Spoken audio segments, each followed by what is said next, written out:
ఓం శాంతి. రక్షాబంధన పర్వదినం చాలా సమీపంగా ఉంది. బాబా ఈరోజటి మురళీలో రాఖీ గురించి వినిపించారు. పవిత్రతకు సూచికంగా ఈ రక్షాబంధనం పండగను ఎప్పటి నుండి జరుపుకుంటున్నాం, ఎందుకు జరుపుకుంటున్నామో బాబా వినిపించారు. అలాగే బాబా ఈరోజు మోహాన్ని జయించండి, మోహజీతులుగా అవ్వాలి అన్నారు.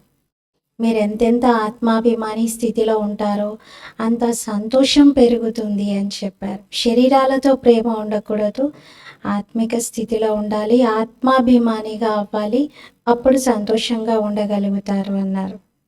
ఇది 17 ఆగస్టు మురళి.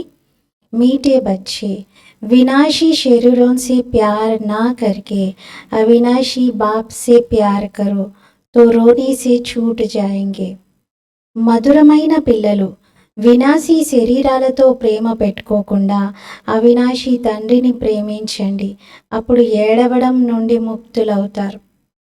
మధురమైన పిల్లలు, వినాశీ శరీరాలతో ప్రేమ పెట్టుకోకుండా అవినాశీ తండ్రితో ప్రేమ పెట్టుకోండి, అప్పుడు ఏడవడం నుండి ముక్తులవుతారు. ఇంకే రకమైనటువంటి దుఃఖం అనుభవం ఉండదు. ఇక్కడైతే అడుగడుగున ఆత్మ ఆంతరికంగా రోధిస్తూ ఉంది దుఃఖంతో, బాధలతో. కానీ వినాశీ శరీరాలతో ప్రేమను పెట్టుకోకుండా ఆత్మను చూసినప్పుడు, అవినాశీ తండ్రిని ప్రేమించినప్పుడు ఈ బాధలన్నీ సమాప్తమవుతాయి. ఆత్మ పూర్తి సంతోషం యొక్క అనుభవం చేయగలుగుతుంది. ప్రశ్న, అన్రైటియస్ ప్యార్ క్యా హే और उसका परिणाम क्या होता है? అసత్యమైనటువంటి ప్రేమ అంటే ఏమిటి, మరి దాని పరిణామం ఏమవుతుంది? అసత్యమైన ప్రేమ అని దేన్ని అంటారు, దాని పరిణామం ఎలా ఉంటుంది? జవాబు, వినాశీ శరీరం మే మోహ రఖనా అన్రైటియస్ ప్యార్ హై. వినాశీ శరీరాలతో ప్రేమ పెట్టుకోవడం, దీనిని అన్రైటియస్ ప్రేమ అంటారు. అంటే వినాశీ శరీరాలతో మోహం కలిగి ఉండటం, దీనిని అసత్యమైన ప్రేమ అని అంటారు. जो विनाशी चीज़ों में मोह रखते हैं वह रोते हैं. ఎవరైతే వినాశీ పదార్థాలపైన మోహం పెట్టుకుంటారో వారు ఏడుస్తారు. దేహాభిమాన్కే కారణ్ రోనా ఆతా హై. దేహాభిమానం కారణంగానే ఏడుపు వస్తుంది. सतयुग में सब आत्माभिमानी है, इसीलिए रोने की बात ही नहीं रहती. సత్యయుగంలో అయితే అందరూ ఆత్మాభిమానిగా ఉంటారు, అందుకే అక్కడ ఏడ్చే అవసరమే ఉండదు. జో రోతే హే వ ఖోతే హే. ఎవరు ఏడుస్తారో వారు పోగొట్టుకుంటారు. అవినాశీ బాప్కి అవినాశీ బచ్చోं को अब शिक्षा मिलती है. అవినాశీ తండ్రి నుండి అవినాశీ పిల్లలకు ఇప్పుడు శిక్షణ లభిస్తుంది. దేహి అభిమాని బనో తో రోనీ సే छूट जाएंगे. మీరు ఆత్మ అభిమానిగా కండి, అప్పుడు ఏడవడం నుండి ముక్తులవుతారు. బాబా చాలా క్లియర్గా చెప్తున్నారు, వినాశీ శరీరాలతో మోహం ఉండడం వల్లనే అది దుఃఖానికి దారి తీస్తుంది. దాన్ని అన్రైటియస్ ప్రేమ అని అంటారు. సత్యుగంలో అసలు వినాశీ శరీరాలతో ప్రేమ ఉండదు, అక్కడైతే ఆత్మిక ప్రేమ ఉంటుంది. ఇక్కడ దేహాభిమానంలో ఉన్నారు కాబట్టి దుఃఖం, ఏడవడం, బాధ ఇవన్నీ ఉంటాయి. అవినాశీ తండ్రి యొక్క అవినాశీ పిల్లలమైన మనకు ఇప్పుడు శిక్షణ లభిస్తుంది, ఆత్మాభిమానిగా అవ్వాలి అని. ఇంకా దుఃఖం నుండి ముక్తులవుతాం. ఓం శాంతి. ఇదైతే పిల్లలకు తెలుసు, ఆత్మ అవినాశి మరియు తండ్రి కూడా అవినాశియే. మరి ప్రేమ ఎవరిని చెయ్యాలి? ఆత్మ అవినాశియే, తండ్రి కూడా అవినాశియే. మరి ఎవరిని ప్రేమించాలి? అవినాశి ఆత్మను, అవినాశినే ప్రేమించాలి. వినాశీ శరీరాలనైతే ప్రేమ చేసేది లేదు. మొత్తం ప్రపంచమంతా వినాశీగా ఉంది, ప్రతి ఒక్క వస్తువు వినాశీగా ఉంది, ఈ శరీరం కూడా వినాశీగా ఉంది, ఆత్మ అవినాశిగా ఉంది. ఆత్మకు ప్రేమ అవినాశిగా ఉన్నదానితోనే ఉంటుంది. ఆత్మ ఎప్పుడూ మరణించదు, దానిని సత్యమైనది అంటారు.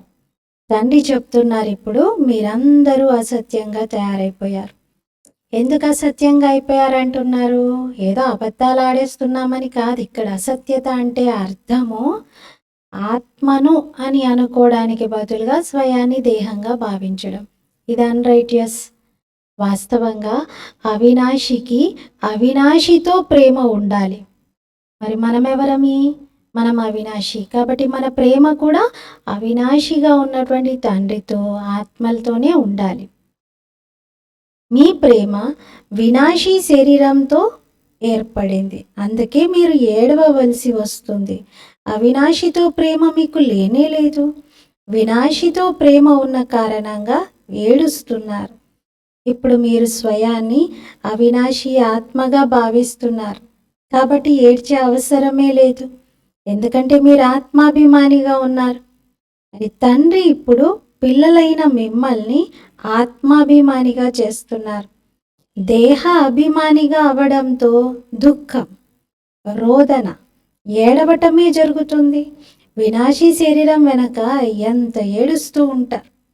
శరీరం విడిచిపెట్టి ఎంత కాలమైనా కూడా ఇంకా ఆ శరీరం గురించి ఏడుస్తూనే ఉంటారు. అనుకుంటారు ఆత్మ అయితే మరణించదు అని.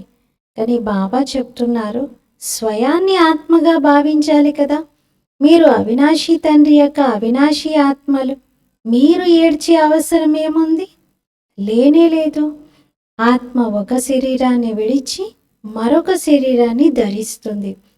ఇదొక ఆట. మీకు శరీరంతో మమత్వం అస్సలు ఉండకూడదు. దేహ సహితంగా దేహం యొక్క అన్ని సంబంధాలతో బుద్ధియోగాన్ని తెంచండి. స్వయాన్ని అవినాశి ఆత్మగా భావించండి. ఆత్మ అయితే మరణించదు కదా. గాయనం చేశారు, ఎవరు ఏడిస్తే వారు పోగొట్టుకుంటారు అని. ఆత్మ అభిమానిగా అవ్వడంలోనే మనం యోగ్యులుగా అవ్వాలి. ఎందుకంటే ఆత్మాభిమానిగా అవుతేనే యోగ్యతలన్నీ మనలో నిండుతాయి అంటున్నారు.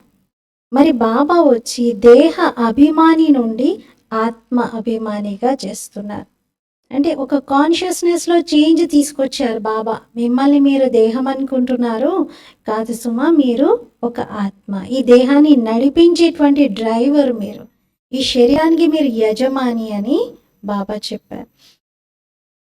कहते हैं तुम कैसे भूले हुए हो అంటారు, మీరు ఎలా మర్చిపోయారు అని. జన్మ జన్మాంతరాలు మీరు ఏడవలసి వస్తుంది కదా. తండ్రిని మరిచిపోయిన కారణంగా, తనని తాను మరిచిపోయిన కారణంగా ఎంత దుఃఖాన్ని పొందాల్సి వస్తుంది. ఇప్పుడు తిరిగి ఆత్మాభిమానిగా అవ్వాలి అనే శిక్షణ లభిస్తుంది. మీరింకెప్పుడూ ఏడవరు. ఇదైతే ఏడ్పించే ప్రపంచం. ఏడిపించే ప్రపంచం. చూడండి, శిశువు జన్మ తీసుకోగానే ఒకవేళ ఏడవకపోతే వెంటనే ఇంకా ఏదో ఒకటి చేసి గట్టిగా పిల్లలు ఏడ్చేలాగా చేస్తారు. అందరూ పిల్లలు ఏడ్చారంటే ఆ ఏడుపు వినపడగానే ఆహా జన్మ తీసుకున్నారు అని సంతోషపడతారు. కానీ ఆత్మ మాత్రం తన ప్రయాణాన్ని దుఃఖంతోనే ఏడుస్తూనే మొదలు పెడుతుంది. ఇప్పుడు మీరు ఆత్మాభిమానిగా అవ్వాలి. మీరింకా ఏడ్చే అవసరం లేదు. సత్యుగం అయితే నవ్వించే ప్రపంచం. ఇక్కడ ఇది ఏడిపించే ప్రపంచం. ఇక్కడ అందరు ఏడిపిస్తూనే ఉంటారు. చెప్తారు, ఒక పాప జన్మ తీసుకోగానే పుట్టగానే ఏడుస్తూ ఉంటే నోటి నుండి ముత్యాలు రాలేయంట. ఏడుస్తూ ఉంటే ముత్యాలు రాలుతూ ఉన్నాయి. ఇదేదో బాగుంది అని ఇంకా పాప ఎదుగుతూ ఉంటే అందరూ ఏడిపించడమే మొదలుపెట్టారు. బాగా ఏడిపించడం. ఎంత ఏడిపిస్తే అంత ముత్యాలు రాలుతూ ఉంటాయి. అలా కొంత వయసు వచ్చే వరకు ఆ అమ్మాయి తన జీవితం అంతా కూడా ఏడుస్తూ ఏడుస్తూ ఏడుస్తూనే గడిపేసిందంట. ముత్యాలు అందరు తీసుకుంటూనే ఉన్నారు. ఒకే ఒక రోజు ఆ అమ్మాయి ఒక వ్యక్తిని చూసి, ఆ వ్యక్తి చేసేటువంటి చేష్టల్ని చూసి నవ్వుతుంది. నవ్వగానే నవరత్నాలు వేలువడతాయి. నవరత్నాలు రాగానే అప్పుడు అందరూ అనుకుంటారు, అయ్యో జీవితకాలం అంతా ఈ అమ్మాయిని ఏడిపించాం కానీ నవ్విస్తే ఎంత బాగుండేది, ఎన్ని రత్నాలు మనకి దొరికేవి అని. అంటే బాబా అన్నారు, ఈ ప్రపంచం అంతా ఏడిపించే ప్రపంచమే, సత్యుగం మాత్రమే నవ్వించే ప్రపంచం. సత్యుగంలో మీరెప్పుడూ ఏడవరు, ఇది దుఃఖ ప్రపంచం, అదేమో సుఖ ప్రపంచం. బాబా చాలా మంచి రీతిగా శిక్షణనిస్తున్నారు. అవినాశి తండ్రి అవినాశి పిల్లలకు శిక్షణనిస్తున్నారు. ఇక్కడ అందరూ ప్రపంచంలో దేహ అభిమానిగా ఉన్నారు కాబట్టి దేహాన్ని చూసి శిక్షణ ఇస్తూ ఉంటారు. మరి దేహం స్మృతిలో ఉండడంతోటే కదా ఏడుస్తూ ఉన్నారు, దుఃఖం కలుగుతుంది. చూస్తారు శరీరం సమాప్తమైపోయింది, శరీరాన్ని కాల్చేస్తున్నారంటే చాలు, ఇంకా వాళ్ళ శరీరం పట్ల మోహంతో బాగా ఏడుస్తూ ఉంటారు. ఆ ఆత్మ పక్కనే ఉండవచ్చు, అయ్యో నేను ఇక్కడే ఉన్నాను, మీరు ఏడవకండి, నేను ఇక్కడే ఉన్నాను, నాకేం కాలేదు అని ఆత్మ సూక్ష్మంగా చెప్తూ ఉండొచ్చు. కానీ వీళ్ళకు ప్రేమ దేనిపైన ఉంది? పక్కన పిలుస్తున్న ఆత్మ పైన లేదు. ఆ ఆత్మ ఏ శరీరం అయితే వదిలి అక్కడ ఆ శరీరం కాలుతుందో ఆ శరీరం మీద ప్రేమ ఉంది. ఆ శరీరం కోసమే ఏడుస్తూ ఉంటారు. బాబా అన్నారు, శరీరాన్ని జ్ఞాపకం చేస్తే లాభం ఏమిటి? మట్టిని జ్ఞాపకం చేస్తారా ఏంటి? అవినాశి వస్తువుని జ్ఞాపకం చేయాలి కదా. మరి అవినాశి ఆత్మ అయితే మరణించదు, వెళ్ళి ఇంకొక శరీరాన్ని తీసుకుంటుంది. పిల్లలు, ఇది మీకు తెలుసు, ఎవరైతే మంచి కర్మలు చేస్తారో వారికి శరీరం కూడా మంచిదే లభిస్తుంది. ఎవరైనా చెడిపోయి రోగి శరీరాన్ని పొందారు అంటే గతంలో చేసుకున్నటువంటి కర్మల అనుసారంగానే ఇటువంటి జన్మ తీసుకున్నారు అని అంటారు. మంచి కర్మలు చేసుకుంటే పైకి వెళ్ళిపోతారు అంటారు. కానీ వాస్తవంగా అలా పైకి వెళ్ళడానికి పైనేముందని?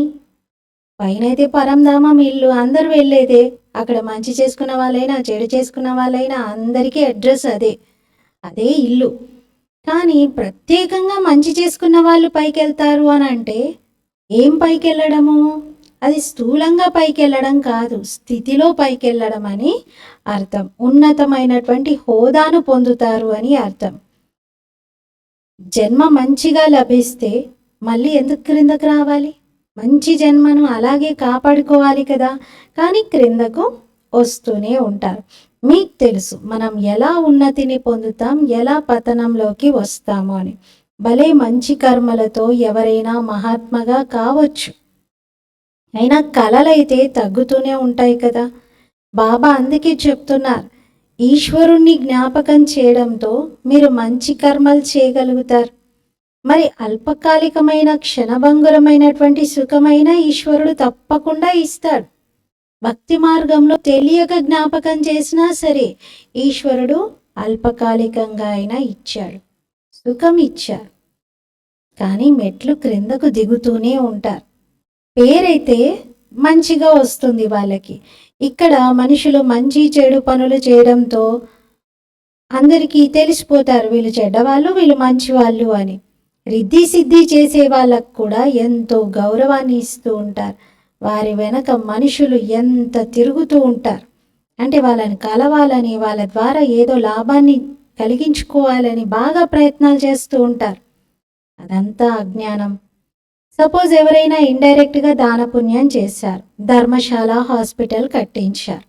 మరి నెక్స్ట్ జన్మలో వారికి దానికి ప్రతిఫలంగా తప్పకుండా ఏదైనా లభిస్తుంది. ధర్మశాల కట్టించిన వాళ్ళకి నెక్స్ట్ జన్మలో చాలా పెద్ద భవనం ఉంటుంది, ఉండడానికి చాలా విశాలమైన ఇల్లు ఉంటుంది. ఒకవేళ ఎవరైనా హాస్పిటల్ కట్టించారనుకోండి ఈ జన్మలో, నెక్స్ట్ జన్మలో వారికి చాలా బాగా ఆరోగ్యం లభిస్తుంది. ఆరోగ్యం కోసం వాళ్ళు 1 NP ఖర్చు చేసే అవసరం ఉండకుండా మీరు ఇప్పుడు తండ్రిని జ్ఞాపకం చేస్తున్నారు. భలే పొరపాట్లయితే చేస్తూనే ఉన్నారు, అయినా కూడా మీ నోటి నుండి భగవాన్ అనే పేరు వస్తుంది. ఇక అజ్ఞానంలో ఎన్నో మాటలు మాట్లాడారు, తెలియని కారణంగా, అసలు పరిచయం లేని కారణంగా ఏవేవో చెప్తూ వచ్చారు. భగవంతుని జ్ఞాపకం చేసి రుద్ర పూజ చేసేవారు. రుద్రుణ్ణి భగవంతుడు అని భావిస్తారు. రుద్ర జ్ఞానం యజ్ఞంగా రచిస్తారు, రుద్ర జ్ఞాన యజ్ఞము అంటారు. మరి రుద్రుడు లేక శివుడి యొక్క పూజ చేస్తారు కదా. బాబా అంటున్నారు, నా పూజ చేస్తున్నారు కానీ ఎంత తెలివి తక్కువగా చేస్తున్నారు. నేనెవరో వారికి తెలియదు. నా పరిచయం లేకుండానే నన్ను ఇంతగా ఆరాధిస్తున్నారు అని అంట. ఏవేవో చేస్తారు. ఎంతమంది మనుషులు ఉంటే అంతమంది గురువులు కూడా ఉన్నారు. వృక్షంలో కొత్త కొత్త ఆకులు, కొమ్మలు, రెమ్మలు రోజుకి పెరుగుతూ ఉంటాయి. అవి ఎంతో అందాన్ని ఇస్తూ ఉంటాయి. సతోగుణిగా ఉన్న కారణంగా వాటికి మహిమ జరుగుతుంది. ఇక్కడ కూడా ఈ వృక్షంలో, కల్పవృక్షంలో కొత్తగా వచ్చినటువంటి ఆత్మలు, పైనుండి పరంధామం నుండి వచ్చిన వారు, అప్పుడే మొదటి జన్మలో వచ్చిన వారు చాలా అందంగా, చాలా పవిత్రంగా ఉంటారు. వారిని అందరూ చాలా ప్రేమ చేస్తారు. బాబా చెప్తున్నారు, ఈ ప్రపంచం ఉన్నదే వినాశీ వస్తువులను ప్రేమించేటువంటిది. కొందరికి ప్రేమ ఉంటుంది. ప్రేమలో ఎలా అంటే మోహంతో పిచ్చెక్కిపోతుంది. ఇంకా వాళ్ళ ప్రేమలో వాళ్ళ పైన ఉన్న మోహంతో పిచ్చెక్కుతుంది. అంటే ఇంకా వాళ్ళు ఎలాగైనా నా ఎదురుగా కనిపించాల్సిందే, ఎవరిని చూసినా వాళ్ళనే చూస్తున్నాను అని అనుకుంటారు. మాతలకు జ్ఞానం లేని కారణంగా వినాశీ శరీరాల వెనక విధవగా అయి ఏడుస్తూ ఉండే అవసరం ఏర్పడుతుంది. అంటే ఏడుస్తూ ఉంటారు, జ్ఞాపకం చేస్తూ ఉంటారు. ఇప్పుడు మీరైతే స్వయాన్ని ఆత్మగా భావించండి, ఇతరులను కూడా ఆత్మగా చూడండి. అప్పుడే దుఃఖం అనేది కలగదు. చదువును సోర్స్ ఆఫ్ ఇన్కమ్ అని అంటారు. చదువులో ఏం ఆబ్జెక్ట్ కూడా ఉంటుంది, కానీ అదంతా ఒక్క జన్మ కోసం. గవర్నమెంట్ దగ్గర మీకు శాలరీ లభిస్తుంది, చదువుకొని చాలా గొప్పవారిగా అవుతారు. కొందరు చదువుకొని కూడా వ్యాపారం చేస్తారు, చాలా ధనం లభిస్తుంది. ఇక్కడైతే ఈ విషయాలే కొత్తవి. మీరు అవినాశి జ్ఞాన రత్నాలతో మీ ఒడిని ఎలా నింపుకుంటున్నారు? ఆత్మకు అర్థమవుతుంది కదా, శివబాబా నాకు అవినాశి ఖజానాని ఇస్తున్నారు అని. భగవంతుడు చదివిస్తూ ఉన్నారు, మరి తప్పనిసరిగా భగవాన్ భగవతిగా తయారు చేయటానికే. కానీ వాస్తవంగా ఈ లక్ష్మీనారాయణలను భగవాన్ భగవతి అనటం కూడా రాంగ్ అవుతుంది. వాళ్ళని భగవాన్ భగవతి అని అనకూడదు. ఇప్పుడు మీరు ఈ విషయాలను తెలుసుకున్నారు. ఓహో, మేమెప్పుడైతే దేహాభిమానిగా అవుతామో అప్పుడు మా బుద్ధి ఎంత డిగ్రేడ్ అవుతుంది, అంటే ఎంత దిగజారిపోతుంది అని. జంతు బుద్ధిగా అవుతుంది. జంతువుల సేవ కూడా ఎంత బాగా చేస్తూ ఉంటారు. మనుషులదైతే అసలు ఏమీ లేనే లేదు.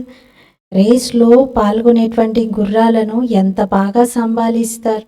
వాటికి పెట్టేటువంటి గడ్డి కానీ, మెడిసిన్స్ కానీ అన్నీ చాలా ఖర్చు చేస్తూ ఉంటారు. ఇక్కడ మనుషులకు చూడండి ఎటువంటి దుస్థితి ఏర్పడిందో. ఆ జంతువులకు లభించేటువంటి సౌకర్యాలు కూడా మనుషులకు లేనే లేవు.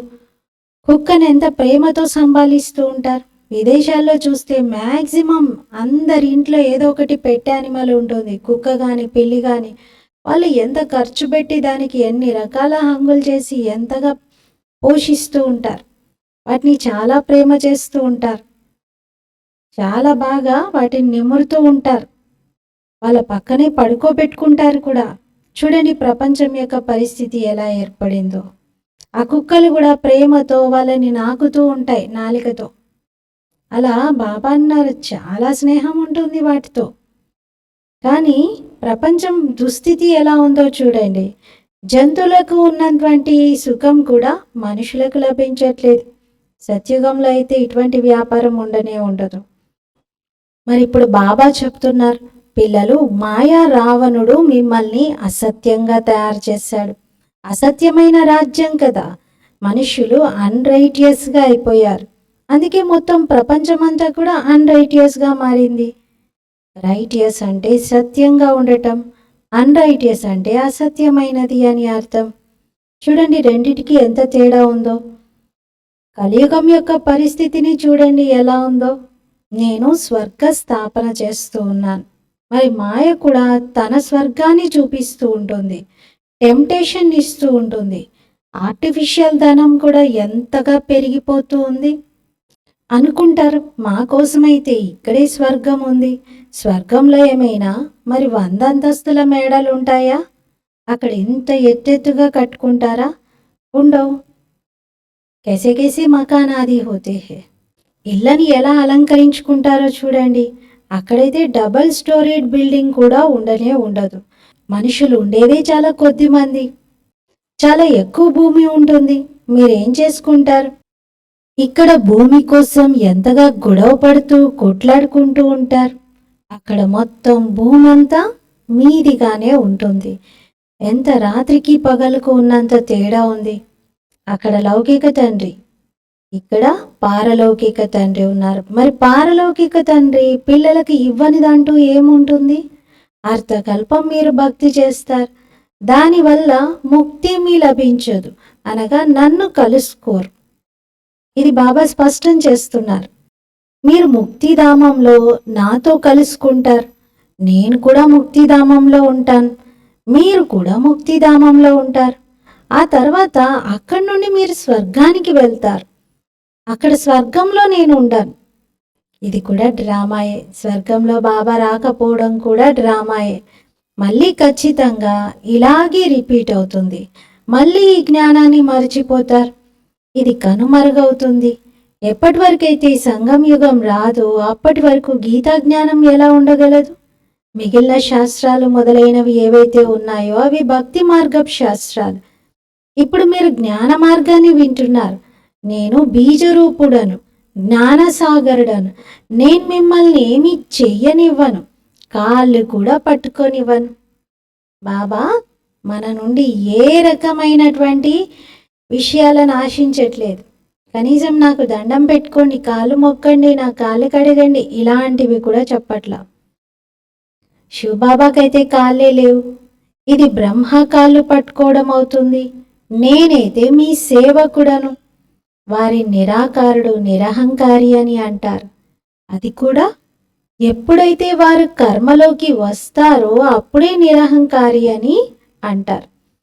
బాబా మనకి అపారమైన జ్ఞానాన్ని ఇస్తారు. ఇది అవినాశి జ్ఞానరత్నాల దానం. ఇక ఎవరెంత తీసుకుంటే అంత. అవినాశి జ్ఞానరత్నాలను తీసుకొని మళ్ళీ ఇతరులకు దానం చేస్తూ వెళ్ళండి. ఒక్కొక్క రత్నము లక్షల రూపాయల విలువ చేసేది. ఈ రత్నాల గురించి బాబా అలా ఒక్కొక్క రత్నము పద్మాల సంపాదన చేయించేది అంటారు. అడుగడుగులోనూ పద్మాలను ఇచ్చేవారైతే బాబా ఒక్కరే. సేవ విషయంలో ఎంతో అటెన్షన్తో ఉండాలి. మీ అడుగులు స్మృతి యాత్రకు సంబంధించినవి. దీని ద్వారా మీరు అమరులుగా అవుతారు. అక్కడ మరణించడం మొదలైనటువంటి వాటి చింత ఉండనే ఉండదు. అసలు అక్కడ ఎంత విచిత్రం అంటే సత్యుగంలో శరీరాన్ని విడిచిపెట్టే ముందు అందరికీ చెప్పి మరీ వెళ్తారంట, ఇంకా నేను కొత్త శరీరాన్ని తీసుకోబోతున్నాను అని. అందరూ సంతోషంగా వీడుకోలు చెప్తారు. అసలు మరణం యొక్క చింతే లేదు అక్కడ.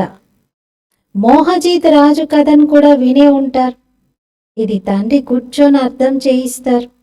ఇప్పుడు తండ్రి మిమ్మల్ని ఈ విధంగా తయారు చేస్తారు. ఇవి ఇప్పటి విషయాలే. రక్షాబంధనం పండుగ కూడా జరుపుకుంటారు. అది ఎప్పటి గుర్తు? అపవిత్రంగా అవ్వండి అని భగవంతుడు ఎప్పుడన్నారు? బాబా సెలవిచ్చారా అపవిత్రంగా అవ్వండి అని? లేదు. కొత్త ప్రపంచం ఎప్పుడు ఉంటుందో, పాత ప్రపంచం ఎప్పుడు ఉంటుందో మనుషులకేం తెలుసు? అసలు వాళ్ళకి కొత్త పాత ప్రపంచాల గురించి తెలియనే తెలియదు. ఇది ఎవరికీ తెలియదు. ఇప్పుడు ఇది కలియుగం. సత్యుగం ఒకప్పుడు ఉండేది, ఇప్పుడు లేదు. పునర్జన్మలను కూడా నమ్ముతారు. 84 లక్షల జన్మలు అని అంటారు. మరి తప్పకుండా పునర్జన్మలు తీసుకుంటున్నట్లే కదా. కానీ అది 84 లక్షలు కాదు, 84 జన్మలు. తండ్రే స్వయంగా వచ్చి ఇవన్నీ అర్థం చేయిస్తారు. దేహదారి తండ్రులు ఎవరైతే ఉన్నారో వారు జంతువులకు కూడా ఉంటారు. దేహదారి తండ్రులు ప్రతి ఒక్కరికి ఉంటారు అంటున్నారు. జంతువులకు తల్లి తండ్రి జంతువులే ఉంటాయి. వారిని జంతువుల తండ్రి అని అనరు. శివబాబా అయితే సర్వ మానవాళి యొక్క తండ్రి, జంతువులకు తండ్రి అని అన్నారు. సత్యయుగంలో ఎటువంటి చెత్తా చెదారము ఉండదు. మనుషులు ఎలా ఉంటారో ఫర్నిచర్ కూడా అలాగే ఉంటుంది. అక్కడ పక్షులు మొదలైనవి కూడా ఫస్ట్ క్లాస్గా ఉంటాయి, అందంగా ఉంటాయి. అందుకే శ్రీకృష్ణుని పక్కన అందమైనటువంటి గోవును చూపిస్తారు. అన్నీ మంచి మంచి వస్తువులే ఉంటాయి. అక్కడి ఫలాలు ఎంత తీయగా పెద్దగా ఉంటాయి. మళ్ళీ అదంతా ఏమైపోతుంది? ట్రాన్స్లోకి వెళ్ళి దాదీలు అనుభవం చెప్పేవారు. పైన శూభిరసం తాగించారు బాబా, చాలా పెద్ద పెద్ద అరటిపళ్ళు తిన్నాము అంటారు. అవన్నీ కూడా మరి చాలా అందంగా ఉన్నాయి అని, చాలా రుచికరంగా ఉన్నాయి అని చెప్పేవారు. తీపిదనం పోయి ఇప్పుడైతే ఇక్కడ చేదుతనం వచ్చేసింది. మీరు థర్డ్ క్లాస్గా అయ్యేటప్పటికీ వస్తువులు కూడా థర్డ్ క్లాస్గా అయిపోతాయి, ప్రకృతితో సహా అన్ని పంచతత్వాలు కూడా. సత్యయుగం ఫస్ట్ క్లాస్ కావున అన్ని వస్తువులు ఫస్ట్ క్లాస్ అయినవి లభిస్తాయి. కలియుగంలో ఉన్నది థర్డ్ క్లాస్. అన్ని వస్తువులు సతో రజో తమోలను దాటుతాయి. ఇక్కడైతే ఎటువంటి ఆనందము లేదు. ఆత్మ కూడా తమో ప్రధానంగా ఉంది కాబట్టి శరీరం కూడా తమో ప్రధానంగా అవుతుంది. ఇప్పుడు పిల్లలైన మీకు జ్ఞానం లభించింది. సత్యుగం ఎక్కడా, కలియుగం ఎక్కడా? పగలుకు రాత్రికి ఉన్న తేడా ఉంది కదా. బాబా మిమ్మల్ని ఉన్నతంగా తయారు చేస్తారు. మీరెంత జ్ఞాపకం చేస్తారో అంతగా ఆరోగ్యం, సంపద రెండు లభిస్తాయి. బాబా స్మృతితో హెల్త్, వెల్త్ రెండు లభిస్తాయి. ఇంకేం కావాలి? ఏమైనా కావాలంటే చెప్పండి, బాబా అడుగుతున్నారు. హెల్త్, వెల్త్ లభిస్తుంది, ఇంకేం కావాలి? ఈ రెండిటిలోనూ ఏ ఒక్కటి లేకపోయినా సంతోషం ఉండదు. ఆరోగ్యం ఉండి సంపద లేకపోతే అది ఎందుకు పనికొస్తుంది? డబ్బు ఉంటే లాడ్కానా తిరిగి రండి అని అంటారు. లాడ్కానా అనేది పాకిస్తాన్లోని సింధ్లో ఒక సంపన్నమైనటువంటి నగరం. అక్కడికి వెళ్ళి రండి అని అంటారు. భారత్ బంగారు పిచ్చుకలా ఉండేదని పిల్లలైన మీ అందరికీ తెలుసు. ఇప్పుడు మరి ఆ బంగారం ఏది? బంగారం, వెండి, రాగి అన్నీ పోయాయి. ఇప్పుడు అంతా కాగితమే కాగితం. కాగితాలు నీటిలో కొట్టుకుపోతే డబ్బు ఎక్కడ దొరుకుతుంది? అదే బంగారం, వెండి, రాగి అయితే నీటికైనా తత్వాలతో ఏ రకమైన ఆపద సంభవించినా వాటికి ఏమీ జరగదు. ఆ సంపద అలాగే ఉంటుంది. కానీ ఇప్పుడైతే కాగితాలు కదా, కాగితాలన్నీ కొట్టుకుపోతాయి. బంగారం అయితే చాలా బరువుగా ఉంటుంది, అది అక్కడే మునిగిపోతుంది. అగ్ని కూడా బంగారాన్ని తగులబెట్టలేదు. కావున ఇక్కడంతా దుఃఖపు విషయాలే ఉన్నాయి. అక్కడ ఇలాంటి విషయాలేమీ ఉండవు. ఇక్కడ ఈ సమయంలో అపారమైన దుఃఖం ఉంది. ఎప్పుడైతే అపారమైన దుఃఖాలు ఉంటాయో అప్పుడే తండ్రి వస్తారు. రేపు మళ్ళీ అపారమైన సుఖాలు ఉంటాయి. బాబా అయితే కల్పం వచ్చి చదివిస్తారు. ఇది కొత్త విషయం ఏమీ కాదు. సంతోషంగా ఉండాలి. అంతా సంతోషమే సంతోషం. ఇది అంతిమ సమయపు విషయం. అతీంద్రియ సుఖం గురించి గోపికలని అడగండి అంటారు. చివరి సమయంలో మీరు చాలా బాగా ఈ విషయాలన్నీ అర్థం చేసుకుంటారు. సత్యమైన శాంతి అని దేనిని అంటారో ఇది బాబానే చెప్తున్నారు. మీరు బాబా నుండి శాంతి వారసత్వాన్ని తీసుకుంటారు. బాబాను అందరూ తలుస్తారు కదా. తండ్రి శాంతి సాగరుడు. మరి వారి వద్దకు ఎలా రాగలరో బాబాని అర్థం చేయిస్తున్నారు. పిల్లలు, నేనుండేటువంటి లోకం శాంతిధామం, అక్కడికి మీరు రావాలి అంటే పావనంగా అవ్వాలి అని చెప్తారు. ఫలానా ఫలానా ధర్మము ఫలానా సమయంలో వస్తుంది అని చెప్తాం. మరి అలా డేట్స్ కరెక్ట్గా చెప్పినప్పుడు వాళ్ళు స్వర్గంలోకి రాలేరు అనేది క్లియర్గా అర్థమవుతుంది. ఎందుకంటే వాళ్ళ ధర్మపితనే ద్వాపర యుగంలో వచ్చినప్పుడు ఇక వాళ్ళు ఆ ధర్మానికి చెందిన ఆత్మలు సత్యుగంలో ఎలా రాగలుగుతారు? ఇప్పుడు సాధు సన్యాసులు ఎంతో మంది వెలువడ్డారు. కావున వారి మహిమ జరుగుతుంది. పవిత్రంగా ఉన్నారు కాబట్టి మహిమ తప్పకుండా జరగాలి. వారు ఇప్పుడే కొత్తగా దిగారు. పాత వారికి అంత గొప్ప మహిమ ఉండదు. వాళ్ళు బాగా సుఖాలను అనుభవించి తమో ప్రధానతలోకి వెళ్ళిపోయారు. పాత వాళ్ళు, స్టార్టింగ్ వచ్చిన వాళ్ళు. ఇప్పుడైతే రకరకాల గురువులు చాలా మంది వెలువడుతూ ఉంటారు. ఈ అనంతమైన వృక్షం గురించి ఎవ్వరికీ తెలియదు. బాబా అర్థం చేయిస్తారు. భక్తి సామాగ్రి ఒక వృక్షం విస్తరించినంతగా ఉంది అంటున్నారు. జ్ఞాన బీజం ఎంత చిన్నది, భక్తికి అర్థకల్పం పడుతుంది. ఈ జ్ఞానం అయితే కేవలం ఈ ఒక్క అంతిమ జన్మ కొరకే ఉంటుంది. జ్ఞానాన్ని పొంది మీరు అర్థకల్పం కొరకు యజమానులుగా అవుతారు. భక్తి ఆగిపోతుంది, మళ్ళీ పగలు వస్తుంది.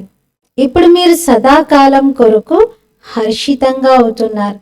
దీనిని ఈశ్వరుని అవినాశి లాటరీ అని అంటారు. దీని కొరకు పురుషార్థం చేయవలసి ఉంటుంది. ఈశ్వరీయ లాటరీ మరియు ఆసురీ లాటరీ రెండిటికి ఎంత తేడా ఉంటుంది అంటున్నారు. ఈశ్వరీయ లాటరీలో ఏం పొందుతారు, ఆసురీ లాటరీతో ఏం లభిస్తుంది? రెండిటికి చాలా తేడా ఉంది కదా అంటున్నారు బాబా. अच्छा, मीठे मीठे सिकीलते बच्चों प्रति माता पिता बाप दादा का याद प्यार, गुड मॉर्निंग और नमस्ते। रूहानी बाप की रूहानी बच्चों को नमस्ते।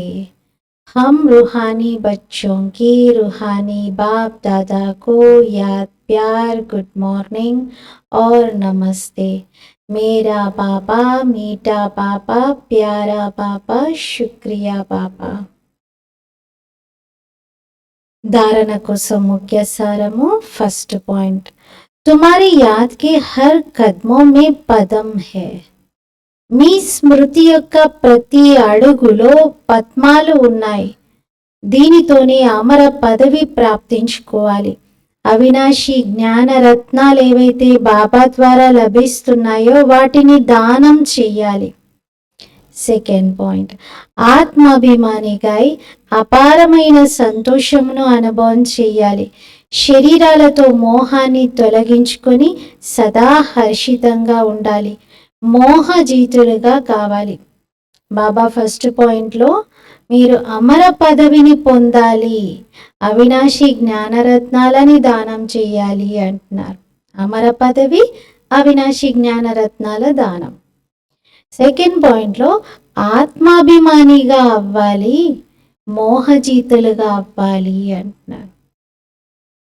వరదాన్, हर घड़ी को अंतिम घड़ी समझ सदा रूहानी मौज में रहने वाली विशेष आत्मा भव।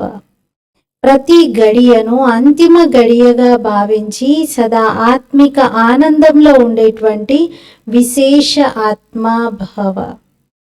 ప్రతి గడియను అంతిమ గడియగా భావించి సదా ఆత్మిక ఆనందంలో ఉండేటువంటి విశేష ఆత్మా భవ. వివరణ, సంగమ యుగము ఆత్మిక ఆనందాల యొక్క యుగము. అందుకే ప్రతి గడియ ఆత్మిక ఆనందం యొక్క అనుభవం చేసుకుంటూ ఉండండి. ఎప్పుడు ఎలాంటి పరిస్థితి లేక పరీక్షలో కూడా కన్ఫ్యూజ్ అవ్వకూడదు. ఎందుకంటే ఇది అకాల మృత్యువుల యొక్క సమయం. కొద్ది సమయం కూడా ఒకవేళ మీరు ఆనందానికి బదులుగా కన్ఫ్యూజన్లోకి వచ్చారు అంటే అదే సమయం ఒకవేళ మీది అంతిమ శ్వాస అంతిమ గడి అయింది అంటే ఆలోచించనంతమతి సుగతి. అంతిమ సమయం యొక్క స్మృతితో గతి. అందుకే ఎవర్ రెడీ పాఠంను నేర్పించటం జరుగుతుంది. ఒక్క సెకండ్ కూడా మోసపెట్టే అవకాశం ఉంది. ఒక్క సెకండ్, ఆ ఒక్క సెకండ్ కూడా మిమ్మల్ని మోసపెట్టే అవకాశం ఉంది. అందుకని మీరు ఎవర్ రెడీగా ఉండాలి అంటున్నారు. అందుకే స్వయాన్ని విశేష ఆత్మగా భావించి ప్రతి సంకల్పం, మాట మరియు కర్మ చేయండి. అప్పుడు సదా ఆత్మిక ఆనందంలో ఉండగలుగుతారు. స్లోగన్, అచల్ బన్నా హే తో వ్యర్థ और अशुभ को समाप्त करो. అచలంగా అవ్వాలి అనుకుంటే వ్యర్థము మరియు అశుభమును సమాప్తం చేయండి. వ్యర్థం ఉండకూడదు, అశుభం కూడా ఉండకూడదు. ఈరోజు స్వమానము, నేను విశేష ఆత్మను, ఆత్మిక ఆనందంలో ఉండేటువంటి విశేష ఆత్మను. రోజంతలో ప్రతి క్షణం సంగం యుగం యొక్క ఆత్మిక ఆనందంలో ఉండేందుకు ప్రయత్నిద్దాం. ఓం శాంతి.